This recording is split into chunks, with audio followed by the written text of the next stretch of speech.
समीर आत्मज मिश्र जी से कि क्या कुछ ये देख रहे हैं धरातल पे। समीर जी। राजीव जी, पश्चिम से पूरब की तरफ, खास तौर से चूंकि पश्चिम पे हम लोग काफी चर्चा कर रहे हैं, अभी उस पर हम आते भी हैं। इधर पिछले 7-8 दिनों से मैं लगातार मध्य यूपी और पूर्वांचल की ओर रहा हूं। पूर्वांचल में विशेष तौर पर मैंने देखा है कि एक पूरा का पूरा जो माहौल है, और जो एक सबसे महत्वपूर्ण चीज जिसकी बहुत ज्यादा चर्चा हो नहीं पाई, या मतलब मेन स्ट्रीम मीडिया में तो वैसे भी इस तरह की चीजों की चर्चा नहीं होती है, लेकिन हम लोग भी उस चर्चा को इतने गहराई से नहीं देख पाए, पर वो चीज मुझे पूर्वांचल में इतने गहराई से दिख रही है जो कि बहुत हैरान करने वाली है। वो ये है कि विपक्ष की तरफ से जो एक बात की गई कि संविधान, भारतीय जनता पार्टी क्यों 400 पार का नारा दे रही है, और फिर खुद क्यों 400 पार के नारे से वो थोड़ा सा दूर चली गई। उसके पीछे जो ये कारण बताया गया, या जो लोगों में आशंकाएं थी कि ये संविधान बदलना चाहते हैं, और आशंकाएं इसलिए नहीं थी कि कुछ लोगों ने कह दिया, आशंकाएं इसलिए थी कि बीजेपी के ही बड़े नेताओं ने, जिम्मेदार नेताओं ने इस तरह की बात ओपनली कही थी। तो उसको लेकर के जो एक निम्न तबका है, निम्न वर्ग का, सामाजिक रूप से जो निम्न, जिसको हम लोग पिछड़ा वर्ग और दलित वर्ग कहते हैं, विशेष तौर पर दलित समुदाय में इस चीज को लेकर के एक बहुत बड़ी आशंका उत्पन्न हुई है, और वो उसको बहुत गंभीरता से ले रहे हैं अपना वोट देने के लिए। वो है कि संविधान को बदलने वाली, आरक्षण खत्म करने वाली। और दूसरी चीज ये है कि जो कांग्रेस पार्टी के मैनिफेस्टो को प्रधानमंत्री मोदी ने जिस तरह से अपने भाषणों में उसको मुख्य रूप से अपना एजेंडा बना लिया, उसकी पड़ताल जब शुरू हुई तो पता चला कि ये जो भाषण में प्रधानमंत्री जी जो डरा रहे हैं वो चीजें तो है नहीं, लेकिन वास्तव में जो उस मैनिफेस्टो में है उन चीजों ने लोगों को बड़ा प्रभावित किया है। हम लोगों को नहीं लग रहा था, खासतौर से उत्तर प्रदेश में, और पहले दूसरे चरण में सही बताऊं तो ये उतना दिखाई भी नहीं पड़ा कि लोगों के अंदर तक ये गया हो कि ये जो योजनाएं हैं, महालक्ष्मी योजना हो, चाहे वो छात्रों के लिए योजना हो, नौकरियों की योजना हो, ये किस तरह से लोगों को प्रभावित कर चुकी है। और ये इसमें वो तबका भी आता है जो 2014 के बाद से वो लगातार भारतीय जनता पार्टी को हर चुनाव में वोट देता रहा है, चाहे लोकसभा का चुनाव हो, चाहे विधानसभा का चुनाव हो। इस बार इन मुद्दों पर वो पूरी तरह से बीजेपी से नाराज है, मुखर है, और बीजेपी का विरोध कर रहा है। जिन चरणों में चुनाव हो चुके हैं वहां उसने बीजेपी के विरोध में वोट दिया है। आपने एक बात कही कि इसको लेकर के क्या बीजेपी के खेमे में किस तरह से हैरानी है? बिल्कुल हैरानी नहीं है, उनको भी इन सारी चीजों के बारे में पता है। स्थानीय स्तर पर जब हम लोग बात कर रहे हैं बीजेपी के नेताओं से, तो ये बातें वो खुद भी बता रहे हैं, इस चीज को वो स्वीकार कर रहे हैं। जब उनको ये पता लग रहा है कि ये मेन स्ट्रीम में हम किसी से चर्चा नहीं करेंगे उनके नाम की। एक उदाहरण दूं आपको मैं, उत्तर गोरखपुर के पास एक बांसगांव सुरक्षित एक सीट है लोकसभा की जी। वहां पर मुझे भारतीय जनता पार्टी के जिले के पदाधिकारी मिले, और वो कुछ निर्वाचित जनप्रतिनिधि भी पहले रह चुके थे, इस समय तो नहीं है। उन्होंने दिन में सुबह हमें कई सारे लोगों के साथ वो बैठे थे, तो उस समय तो उन्होंने सारे भारतीय जनता पार्टी को पूरे पूर्वांचल में कई सारी सीटें दे दी और सारी बातें हुई। शाम को एक बार लौटते समय अचानक से उनसे फिर से मुलाकात हुई। उस समय वो और एक उनके मित्र बैठे हुए थे। जब हमने उनसे इस बातें की तो उन्होंने कहा कि इधर की आपको जो दूसरे पार्टी के लोगों ने जो चीजें बताई थी वो बिल्कुल अक्षरशः सत्य है, और मेरी भी यही राय है कि यहाँ पर बीजेपी के साथ क्या होने जा रहा है। तो इस चीज को वो लोग भी स्वीकार कर रहे हैं। तो ऐसे ही हैरान करने वाली उनके लिए भी स्थिति नहीं है। हैरान करने वाली स्थिति उनके लिए है जो पहले से ही मान करके चल रहे हैं कि अगर मोदी जी ने टारगेट फिक्स कर दिया है कि वो 400 पार कर जाएंगे, तो इसका मतलब वो कर ही जाएंगे। और क्यों कर जाएंगे? जो जिस तरह की आशंकाएं, चर्चाएं होती हैं, उसको लेकर के ही वो लोग ये मानते हैं कि हाँ, वो सारी मशीनरी जो है वो 400 पार तक पहुंचाने में मदद कर देगी। ये मैं बिल्कुल ग्रासरूट लेवल के लोगों की बात कर रहा हूं। हमारे तो भारतीय जनता पार्टी को भी ये बिल्कुल पूरी तरीके से एहसास है कि जमीन पर जो वोटिंग जिस तरह से हो रही है, वोट लोग डाल रहे हैं, वोटिंग परसेंटेज जितना कम हुआ है, जो भी सिचुएशन है, इस सिचुएशन में वो कहां पहुंच रहे हैं। जाहिर तौर पर अभी तक ये बिल्कुल स्पष्ट है। मैं सीटें कितनी आएंगी कितनी नहीं आएंगी ना तो मेरा काम है, ना मैं उस तरह से मैंने आकलन किया है। लेकिन वोट परसेंटेज में अच्छी खासी गिरावट इस बार बीजेपी के पक्ष में दिखाई पड़ रही है और इंडिया गठबंधन के पक्ष में मजबूती के साथ वो वोटिंग परसेंटेज बढ़ा हुआ दिख रहा है। एक बात और आपको बताऊं कि 2019 के लोकसभा चुनाव से अगर हम तुलना करते हैं इसकी, कई लोग ये भी कह रहे हैं कि बहुत सारे लोगों के मन में ये कह लीजिए कि भय है, आशंका है कि कई सीटें ऐसी रही जहां 3 लाख 4 लाख का मार्जिन रहा, तो वहां पे अगर बहुत कम हो जाएगा तो 1 लाख कम हो जाएगा या 50,000 कम हो जाएगा, लेकिन जीत जो है वो बीजेपी की होगी। ऐसा बिल्कुल भी नहीं है। उसके पीछे कारण ये है कि 2019 में सपा और बसपा का गठबंधन जरूर था, लेकिन वो गठबंधन बिल्कुल जमीन पर, जमीनी कार्यकर्ताओं पर कहीं से भी वो एकजुट नहीं दिखाई पड़ रहा था चुनाव से पहले ही। इसलिए ये पता था कि ये गठबंधन बहुत ज्यादा कोई एक आउटस्टैंडिंग कोई परफॉर्मेंस देगा वो नहीं देगा, वही हुआ भी। इस बार के गठबंधन में जो सबसे एक कह लीजिए कि पॉजिटिव चीज है, और वो शायद मैंने आपसे एक डिबेट में एक बार और भी कहा था कि सहारनपुर और रामपुर और अमरोहा इन इलाकों में जब कुछ लोगों से बात हुई थी तो उसको लेकर के जो राहुल गांधी की और कांग्रेस पार्टी की जो योजनाएं हैं और राहुल गांधी की पदयात्रा, राहुल गांधी का जो लोगों से कनेक्ट इस बीच बढ़ा है, उसको लेकर के उनके मन में बहुत एक उनको मतलब फ्यूचर, पॉजिटिव फ्यूचर दिखाई पड़ रहा है, उसको उससे काफी कन्विंस्ड है। ये चीज पूरे पूर्वांचल तक हमको दिखाई पड़ रही है लगातार। और इसमें जो समाजवादी पार्टी का, चूंकि कांग्रेस पार्टी का सभी को पता है कि उत्तर प्रदेश में बिल्कुल भी संगठन एकदम खत्म सा है, लेकिन समाजवादी पार्टी की तरफ से उसको जो सांगठनिक ताकत मिली, उसकी योजनाओं को आम आदमी एकदम ग्रास रूट, घर तक नहीं, लोगों तक पहुंचाने का जो काम किया है, वो उन लोगों ने, समाजवादी पार्टी के जो वर्कर्स हैं, उन्होंने बहुत अच्छे तरीके से किया है। और ये जो कि आपका है, मैं कई बूथों पर चुनाव में देख रहा था कि कैसे वहां सबके झंडे लगे हुए हैं, गठबंधन की एक प्रॉपर प्रेजेंस दिखाई पड़ रही है अच्छे तरीके से। कई जगह वो प्रेजेंस जो है वो एनडीए गठबंधन की तुलना में बहुत बेहतर दिखाई पड़ रही थी और बेहतर तरीके से काम करती हुई भी दिखाई पड़ रही थी। यहाँ ये भी पता लग रहा है कि बहुत ये चीजें दिखाई पड़ी जब हम लोग पोलिंग उसमें स्टेशंस पे गए, मतदान केंद्रों पर, और आरएसएस का बहुत ज्यादा सपोर्ट नहीं मिल रहा है, इसकी चर्चा कर रहे हैं। और ये जैसे जैसे हम लोग चुनाव होते गए, वो लगातार दिखाई पड़ता गया कि वो नहीं मिल रहा है, वो साफ दिखाई पड़ जाता है, चूंकि वो जिस तरह से वो सक्रिय होते हैं जी। तो ये सब चीजें निश्चित तौर पर 2019 का परिणाम तो कतई नहीं दे रही हैं। वोट परसेंटेज जो बीजेपी का गिर रहा है, एनडीए इंडिया गठबंधन का बढ़ रहा है, वो कितना सीटों में तब्दील हो पाएगा अब ये 4 तारीख को पता चलेगा। लेकिन निश्चित तौर पर ये सीटों में तब्दील तो होगा ही, कम ज्यादा वो अलग बात है।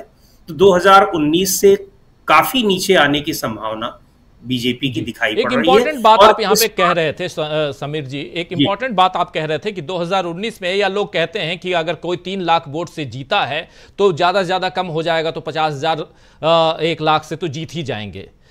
लेकिन यहां आप जो इंपॉर्टेंट बात कह रहे हैं कि 2019 की तुलना में 2024 का चुनाव जो है ये डिफरेंट इसलिए है क्योंकि यहां पर समाजवादी पार्टी और कांग्रेस के वर्कर्स एक साथ, चलिए कांग्रेस का उतना अच्छा, उतना मजबूत वहां पर कार्यकर्ता वर्ग नहीं है, ठीक है, मान लिया, लेकिन समाजवादी पार्टी का कुनबा मजबूत है और दोनों बहुत मजबूती के साथ यहां पर धरातल पर दिखाई दे रहे हैं। और कतई नहीं हो सकता, क्योंकि देखिए छत्तीसगढ़ में चुनाव हुआ, चलिए ईवीएम और बाकी चीजों को किनारे रख दें, 10% का अंतर था 2018 में, कांग्रेस और बीजेपी के वोट में 10% का अंतर था। प्रशांत टंडन जी, आप और हम लोग याद कीजिए, रायपुर से हम लोगों ने लाइव किया था विधानसभा चुनाव के समय, और लेकिन उस न सिर्फ उस गैप को भरना बल्कि उससे 5% ऊपर जाना, यानी आप 15% गेन करते हैं, ये छोटी मोटी बात नहीं हो सकती। और ये गेन आप 2024 में इंडिया गठबंधन भी कर सकता है। इसलिए आप जो कह रहे हैं इसमें काफी दम है। जो आप यहां सहारनपुर, रामपुर की बात कर रहे हैं, वैसे ही आप जब उधर जाते हैं पूर्वांचल में तो वहां पर भी वही चीज आप देख रहे हैं। तो इसका मतलब यह हवा पश्चिम की पूरब पहुंच चुकी है। और शायद राहुल गांधी ने जो उत्तर प्रदेश में अपनी यात्राएं की थी। पहली यात्रा इधर पश्चिम की और दूसरी यात्रा में पूर्व और पश्चिम दोनों को समेटा था उन्होंने। इसका फायदा शायद दिखाई दे रहा है जो आप कह रहे हैं समीर जी। पूर्वांचल में ये ज्यादा कह लीजिए कि गहराई से दिखाई पड़ रही है। इसलिए अच्छा, एक चीज इसमें और मैं जोड़ना चाहूंगा कि जो दो फैक्टर्स और है जो 2-3 फेज के बाद आए। जैसे बहुजन समाज पार्टी शुरू में जिस तरह से उसने गठबंधन भले नहीं किया, लेकिन वो अचानक से वो लड़ाई में आती हुई दिखाई पड़ रही थी, और इसलिए दिखाई पड़ रही थी कि वो कहीं से नहीं लग रहा था कि वो किसी एक पार्टी का वोट काट रही है या किसी एक पार्टी का वोट वो बढ़ाने की कोशिश कर रही है। अपनी लड़ाई लड़ते हुए दिखाई पड़ रही थी। लेकिन जैसे ही वो जौनपुर और बस्ती में उसने टिकट का अपने बांटे और आकाश आनंद को पार्टी से निकाला, जो जिम्मेदारी दी गई थी पार्टी से नहीं निकाला, जो अपनी जिम्मेदारी से हटाया, उसने अचानक से दलित वर्ग में एक अलग तरह की कह दीजिए कि वेव फैला दी। दलित समुदाय को यह लग गया कि अब ये चुनाव नहीं लड़ रही हैं, और जैसा कि हम लोगों ने देखा था कि 2022 में भी दलित समुदाय को ये पता चल गया कि बहुजन समाज पार्टी यानी उनकी नेता मायावती चुनाव नहीं लड़ रही है, वो चला गया बीजेपी की ओर।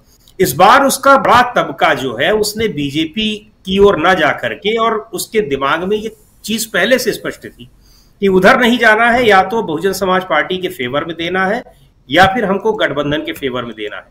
और यहां और भी महत्वपूर्ण बात यह है कि वो दलित समुदाय, खासतौर से जो जाटो समुदाय है, जो बहुजन समाज पार्टी का एक कोर वोटर होता है, उसमें हमने जाकर के लोगों के बीच बात करके देखा, उसको इस बार समाजवादी पार्टी से जिससे वो दूरी बनाकर वो लोग रहते हैं, 2022 में उन्होंने समाजवादी पार्टी को नहीं दिया, 19 में भी नहीं दिया, इस बार उनको समाजवादी पार्टी का भी कैंडिडेट अगर है गठबंधन की ओर से, उसको भी वोट देने में किसी तरह का कोई परहेज नहीं हुआ है।